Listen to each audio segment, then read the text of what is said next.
Hey, what's going on, guys? It's Tommy here. So I'm going to have a different conversation with you. Normally, we're talking about health and fitness, and we're talking about it in such a way that we're also talking about nutrition or like exercise and stuff. But this time, I'm going to tell you a little bit about what you should do, right, to take care of your own health, especially if you're on TRT or HRT, and how to talk to the doctor. Because sometimes well-meaning doctors might look at your labs, especially if you work out, and be like, "Oh my god!"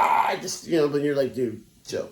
All right, so you're at the doctor. He does your labs, does your blood work, does urine analysis, and they find that your liver enzymes are high. Sweet. If your liver enzymes are high, please tell the doctor the supplements that you take. Normally, it's because you're taking more supplementation, or if you're working out for more than an hour, you're breaking down a lot of muscle, and that can and does affect the liver.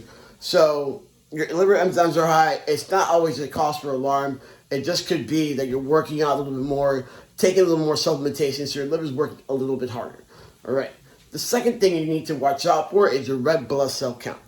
All right. If you are on testosterone, you're going to create a higher red blood cell count. It's just like a name of the game. So every 3 months or so, it's good for you to go and donate some blood. It just kind of keeps you healthy, keeps the red blood cell count at normal, and, once again, just keeps you healthy.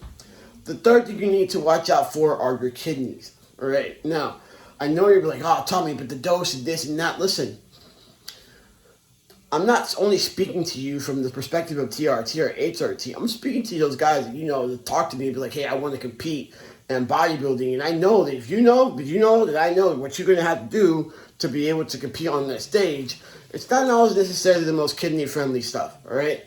So first of all, make sure you're getting plenty of hydration, but don't overdo it. A lot of times you'll see guys like say, "Oh, you have to drink a gallon of water." I do not know where we came up with that gallon of water thing. It's not a gallon. 2.5 liters, or basically 1 liter for every 1,000 calories you eat. You don't need to do like freaking 3 gallons of water. I'm still not sure where they came up with that. All right. So also, if your BMI is high, your GFR will also be a little off. The more lean mass you have, that number is skewed. Okay, so if that is the case, ask your doctor, your specialist, whoever you go to kindly give you a different type of test, maybe a 24-hour urine analysis, maybe an ultrasound of your kidneys, something of the nature to prove what's going on, so that way you're not making this like crazy decisions or thinking that there's something wrong with you when there's nothing wrong with you per se. All right. The other thing you have to realize that the more lean mass you have, right, the more your organs are still going to be working. So there's a misconception when people say, "Oh, but I'm big, but I'm muscular." Okay, but your heart still has to pump much blood to all those muscles. And if you're overtraining, you're also putting yourself at risk to get sick down the line. Now, does it happen when you're competing? Yes. Do we mitigate that when we're off season? Of course. All right. So, when you are gaining so much muscle mass, right, your body still has to, pump blood. In fact, they have done studies, all right, on people who ran marathons of 26 miles and more than 2 or 3 times out of the year. They usually have the same cardiac effect as someone who eats McDonald's every day. Please take away the misconception that because something is fitness, it is deemed healthy.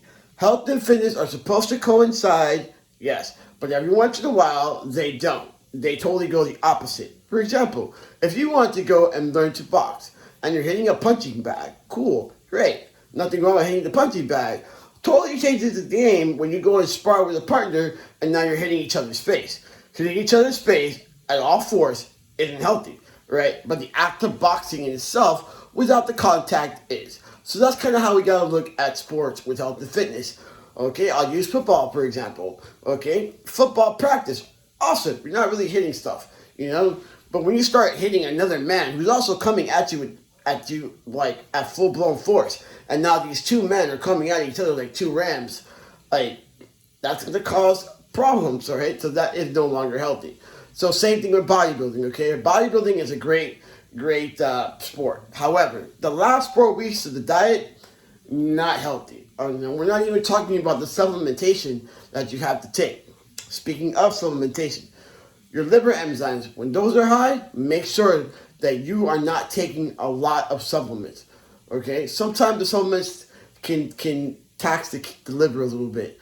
I'm not saying any of this to deter you from what you want to do, because I'm the last person to speak on that. I do what I want to do regardless of consequences. I'm like, party now, pay later. So that's just the way that I live my life. I'm not telling anyone else to live their life the same way. What I am saying is that you want to be aware of these things so that when you go to the doctor and you have a sit down with your medical professional and you're trying to create a plan, they're not sitting there making you take tests unnecessarily. All right? So, or making you feel like you're about to die unnecessarily. So, a couple things that I think that trans men specifically should be doing for their health.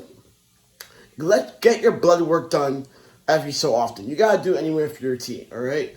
Figure out where you're at. Once you get your blood work done, then I want you to go donate blood every 3 to 4 months. That's another thing I want you to do. Drink water, but don't overdo it. And if you have high cholesterol, make sure that you are eating or you're limiting the amount of red, juicy meat that you're having. Anyway, so I hope that this helps you and on your journey of fitness. You already know where to find me. You can find me at 3T Fitness Miami at Gmail, or you can find me on Instagram. So it's Tommy_J_Murrell. I hope to see you guys out there killing it.